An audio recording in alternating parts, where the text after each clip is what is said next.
Hey guys, I'm Krim, and this is another episode of Krim's Randomness. You're watching this YouTube video right now, so I assume that you know usually I record drum covers, and in fact I have been doing that since my early days, so all the way back to 2007. So yeah, from time to time I like to record drum covers of the music and the drummers I really admire, and I'm planning to do another one right now. And I figured it might be interesting to show you the whole process, meaning from the moment I have decided which song it's gonna be to learning it, practicing it, recording it, uploading it on YouTube. Yeah, so you know, the whole thing. Obviously it will take quite some time. The video will be shot during a couple of days, if not weeks, depending how difficult the song is and you know how much time I need to nail it. And first things first, we have to decide which song. So yesterday I spent quite some time going through my music collection and I picked Shitstorm by Strapping Young Lad. Everything is over 200 beats per minute, lots of double bass drumming, lots of blast beat, and more or less no time to rest. And yeah, it's challenging, but I want to give it a try. I hope I have nailed it, because when this video comes out I should have done it, but I don't know yet. We are really at the beginning of everything. I already have opened Cubase and imported the track, and now I will show you how I usually start to learn a song. Good, so we have Cubase open up and here is the track. So at first I tried to figure out the tempo or tempos, and some of the old songs I have covered in the past were recorded without a click track or without one linear tempo. In this case we're a bit more lucky. They used the click track, but I figured out that it's not always the same. So they're changing the tempo depending on the riffs. Therefore, I will try to figure out what the tempo is with what they're starting the song. And then I let the click track and the audio track run at the same time. And once I hear the click gets faster than the audio track, I know I need to do a switch. And we do have a couple of these tempo changes right here, not too many, but we're looking at tempo changes something between 222, 220, 211, 202, 204, everything above 200. And the next thing is gonna be trying to figure out actual time signature, or what I think it's gonna be. For example, at the beginning of the song right here, I'm gonna play that for you right now without the click.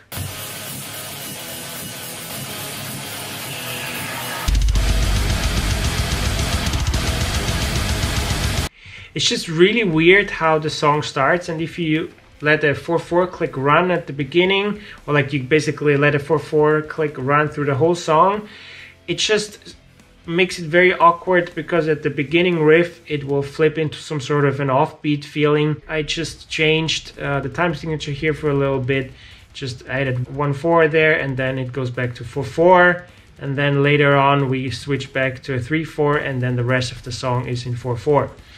And yeah, the red line here, the red track, this is my click track. And that's gonna be the next step. What I do here is I use a MIDI click track, which I write myself, and therefore I use a built-in plugin from Cubase, and I have here the Latin percussion. This is the same click track I hear for live shows, or I hear, you know, during recording sessions, because it's just really cuts through the mix.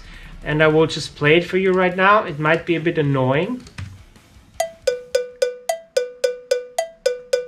but let's hear it together with the song and you will hear why it works so well.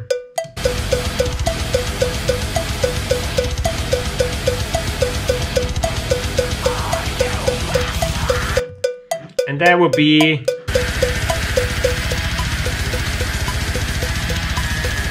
that's the built-in click track, and I feel like it just doesn't cut through that much. So yeah, this is the next step I would do, you know, making my own click track. After that, it is time to dissect the song and just listen to it back and forward, listen to parts that probably need longer to learn and need more attention.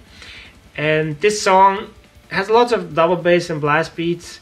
This is just, you know, practicing, because I have done many of the blast beats in a similar way, but there are some kick drum patterns, or like if a song has difficult transitions, drum fills that need to be played exactly the same, these are the parts you have to pay closer attention to.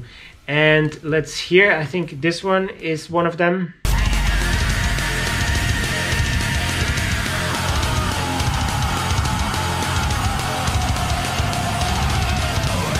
So that would be one of the kick patterns that probably need a little bit to play tight. You know, I'm self-taught, so I don't know how to read sheet music, but I still would like to have a visual guide or something that can help me.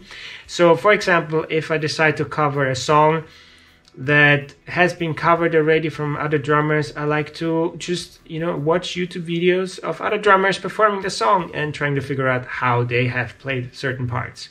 Or I would try to find a MIDI drum track. So sometimes people have programmed the drums to the original track, and I will import that, and then I have a visual reference of the MIDI notes.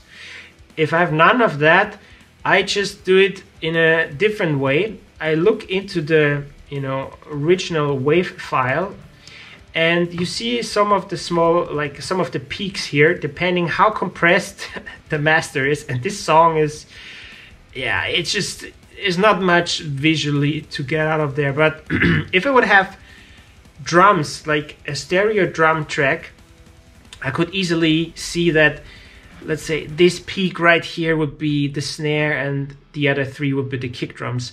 And so this also helps me to learn certain sections by watching the audio file. It's a bit difficult here, but sometimes this method does help. Time to jump into the cold water, as they say. Let's get sweaty. I will get dressed and go to the rehearsal space and try to start from the beginning, and see you there.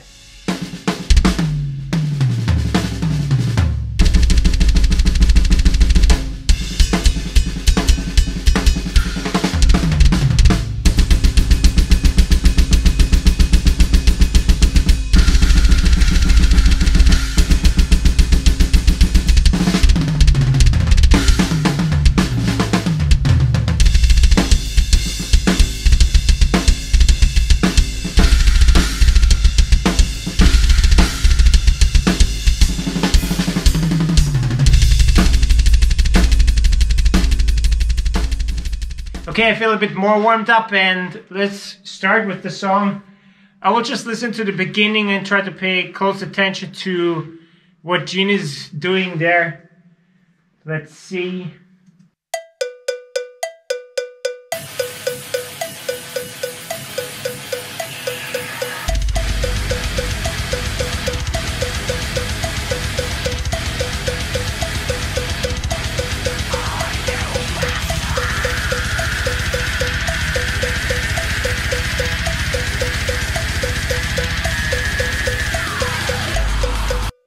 Starts off with like this tom accent, and then it always stops in between, and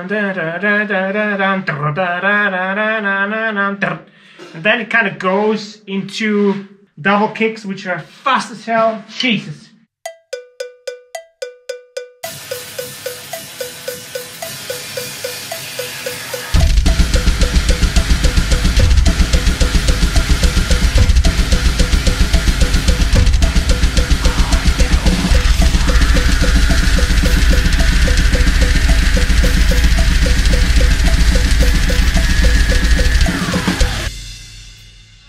Because it's so quick stuff, you're limited in terms of how many repetitions you can make. You just need always a lot of energy to play, you know, take after take. So I will play it a couple of more times, and then I think I will try to move on to the next part, just to see maybe I can get some of the patterns already in my head.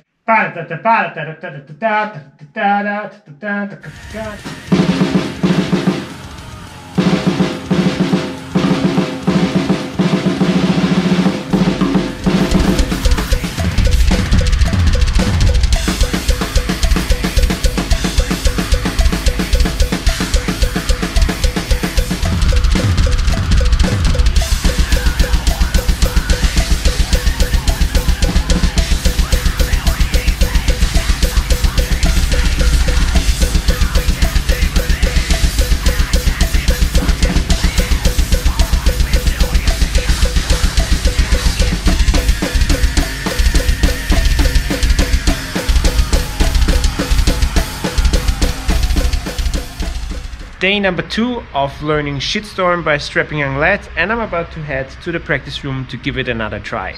Yesterday evening I kept listening over and over to the song to know all the parts and learn it, so I think today I'll be able to play it from start to finish. However, I don't think it's gonna be great because knowing the song and building up muscle memory are two complete different things. So to play everything with ease and perfect, this will need way more practice. But yeah, let's see how it goes.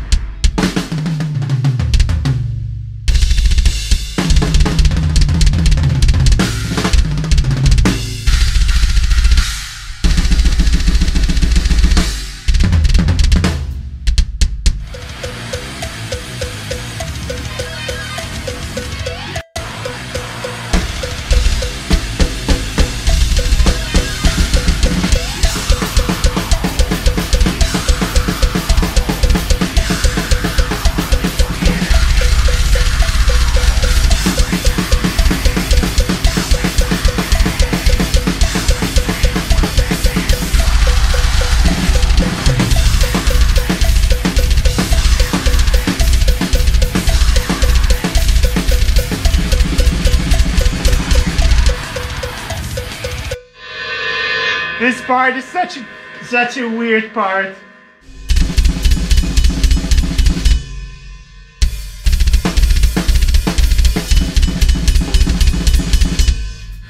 I think this is how he plays it. It's like double strokes in a way.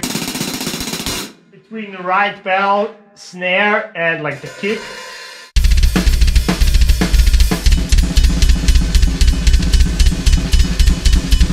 Some parts are just awkward and it's fast, so I have to really get back to speed. Time to practice again. Uh-oh. But at least it was once the full song in a way. Almost. It's getting better. I will just keep trying. Day 4, and yesterday I practiced as well, but there wasn't anything interesting to show you, so that's why I skipped filming. However, I feel pretty confident with the song, and for today I want to increase the difficulty a little bit. Some of you noticed that my latest drum videos I perform with loose hair, you know, giving everything, headbanging the crap out of it. And that's something I actually practice as well, because it's not so easy as you think. My hair are pretty long and heavy and it needs quite some effort to get them into motion. Plus you need to balance yourself on the drum chair while headbanging, you know, playing fast double bass and whatnot. So yeah, I want to try that out today and see how this song feels with the performance. But once this is done, I think I'm ready to record the song and give it a try. So let's do that.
It is time to prep the drums and the room so I can start shooting tomorrow morning.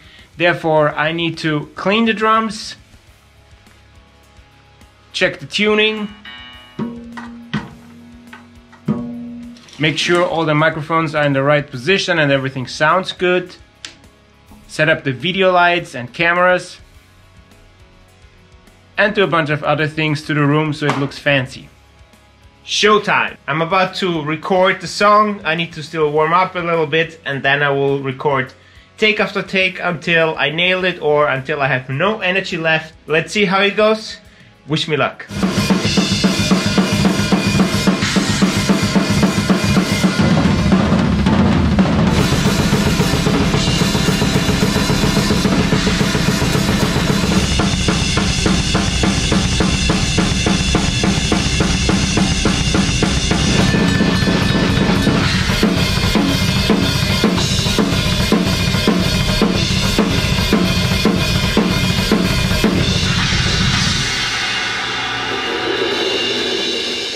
I'm done. I just did 10 full takes. I hope it's good enough. I don't know until I go home and go through the takes, listen with headphones. But I think it's okay. In case some of the parts are not 100%, I don't mind, because I want to give an honest performance, and I'm a human and humans are not perfect. So yeah, in case it's complete garbage, I will have to delete everything and do it all over again. And this has happened in the past, to be honest, you know, setting everything up and then shooting and realizing, nah, it's not good enough. And then I had to do it all over again. I'm really hungry. I think I deserve some breakfast, so let me go home, eat something, refuel, and then I will sit on my computer and go through the takes. So see you there. I'm back home and I have opened up Cubase, and here we have all the recorded takes. It's 10 full takes, and I already had a chance to listen through them, and I'm lucky, actually very lucky. Turns out I just need one take for the whole performance. To be honest, this is pretty rare because mostly the songs are so difficult that it's kind of impossible to nail them in one full take. And I will just make a master take out of 2 to 3 individual takes, all right? So let's say, for example, I have a song that has a really difficult double kick section in the beginning, and it was the best in take 3, but the groovy ending was better in take 8, for example. Then I will just, you know, chop it and edit everything into this master take.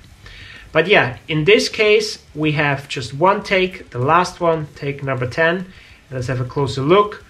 My setup in terms of recording drums is pretty basic. It's not comparable obviously to a professional drum recording. I do not have any room microphones because the room is so-so, but it's also not the worst. I'm working actually just with close microphones. And I have trigger. Yeah, I record the trigger because it might be good to have for, you know, creating a MIDI track afterwards, and makes it easier to sample the kick drum. Then I have 2 kick mics, snare top, snare bottom, 4 toms, hi-hat, X-hat, the second hi-hat, right cymbal splash, and 2 overheads. Let's listen to my very basic rough mix that I made. It's just EQ and some compression, nothing else. So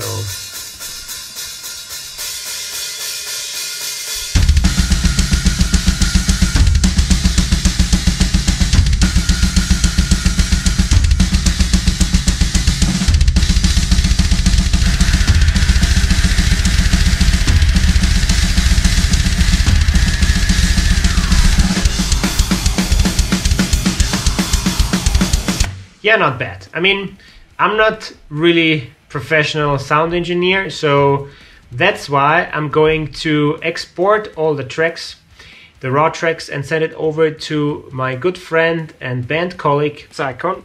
And he's actually the only guy who's helping me making these videos. He has been mixing my, you know, drum covers for quite a while right now, and he knows much better how to do that, so that's why I'm gonna send him this. However, I will use my rough mix for editing the video, and this is gonna be the next step. And if we talk already about editing, am I editing the drums? Well, the only thing I do is I just take sections. Let's say we have in this part, I don't know, maybe this one here, this blast beat. If it would be like too rushed compared to the original, I will take the whole thing and just move it slightly bit backwards. So I'm not quantizing anything, I'm not pushing anything to the grid. It's still very natural in a way, and you can check that out when you listen to the drums only versions, which I have on YouTube. And the reason is, the songs I perform to are heavily edited and mainly pushed to the grid. And it's kind of obvious that you will never nail the complete, you know, like you're never going to be exactly on the original audio track. And this is why I'm just doing this kind of editing. But yeah, I'm not, you know, moving any individual hits around. So yeah, it still has hiccups in there. Sometimes, you know, it's not 100% tight, but this is the character I like. Now it's time to edit the video, and we switch the program. And we are in Final Cut right now, and here we have my 5 camera angles. I'm using 5 GoPros, and I shot everything in 4K resolution with 30 frames per second. And to make my MacBook's life a little bit easier, I use proxy files for editing, because proxy files are lower in resolution and therefore easier to digest for the computer. And yeah, once I'm done with the final edit, I will render it back into 4K resolution and then export everything. And the first thing I'm doing here is synchronizing everything to the final audio. In this case, it's just my rough mix that I made before. I'm doing this by looking at the audio track, and I'm searching for the first peak or the first actual hit I'm doing. And we have here our first camera angle, which is from the front. And so when I unmute the audio track, I'm looking for the same peak. There it should be. And there's another thing you can do, like playing it, and then I'm just basically pushing the video file either to the left or to the right until they line up perfectly. So let's find maybe the skank beat, which is a little bit easier to hear if it goes off.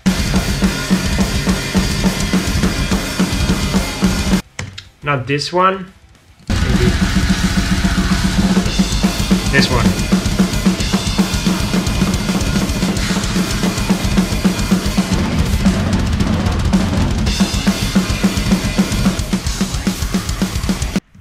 Sounds good and also looks like it's spot on. And I've done that for all the other 4 cameras. We can check it out. So we have the front, we have one from the left, and then we have one from the top, one from the right, and of course a foot cam.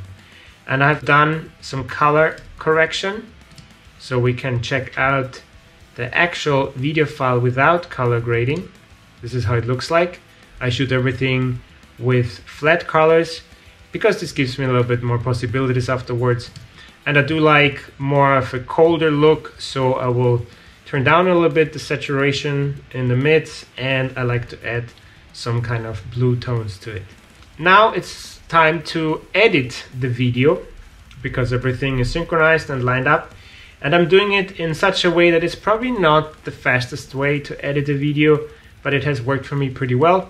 And I'm just listening to the song for like 5 to 10 seconds at a time, and then I'm just listening closely what is happening in the song. So for example, if we have a tom fill, obviously I want to show that, or if we have a fast double kick section, then I will switch back to the foot cam. And then I make my cuts, and I will move everything down here into the main timeline. And so gradually I'm building it up. And this is what I will do right now, and once I'm done, you can join me and then we check it out how it looks like.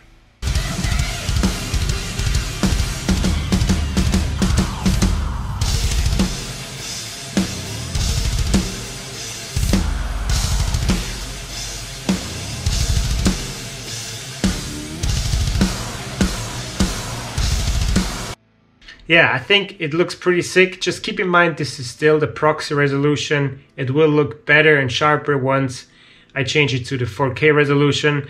But I'm not done. There's still some fancy details missing. So as the final step, I like to add my logo in the corner, the outro video with all the endorsement partners in there. And because all of the cameras are steady, I like to make some automation for each take to give it some movement. So that would be like some small zoom ins or zoom outs, just to have a little bit some extra movement. And of course I need to make a thumbnail, I need to create some reels and other social media assets. And yeah, then it's kind of done. And if you want to know how this looks like, then it's time to check out the final video. If you haven't seen it, there's a video link in the description. Go follow it and watch it. This making of video, on the other hand, comes to an end because I showed you literally everything. I hope you enjoyed it. It was a pretty long video, but I wanted to share the full process and that you guys understand how much work it is to make such drum covers. Therefore, I would kindly ask you to subscribe to my channel and of course like and comment my videos and share them and basically help me grow this channel.